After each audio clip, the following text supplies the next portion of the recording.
Në janar të vitit 2022, policia e shtetit ndërmori një aksion në Durrës duke arrestuar disa shtetas turq që kishin kthyer ambientet e hotelit historik Adriatik në një bazë të palishme Bixhosi.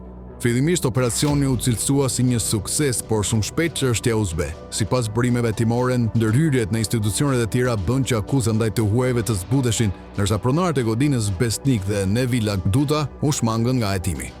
3 vite më vonë, familja Duda jo vetëm që e ka ruajtur pronën, por ka siguruar dhe një leje të rindërtimi. Dokumentet e siguruara nga Vox News tregojnë se godina 68 vjeçare e hotelit do të shëmbet për t'i hapur rrugë një kompleksi modern 12 katërsh me emrin Adriatik Hotel Residence.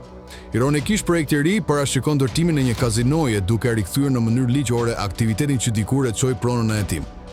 Është miratuar nga Këshilli Kombëtar i Territorit dhe Ujit dhe parashikon një kompleks luksos me hotel 5 yje, hapësira biznesi, spa, pishina dhe 110 rezidenca të branduara.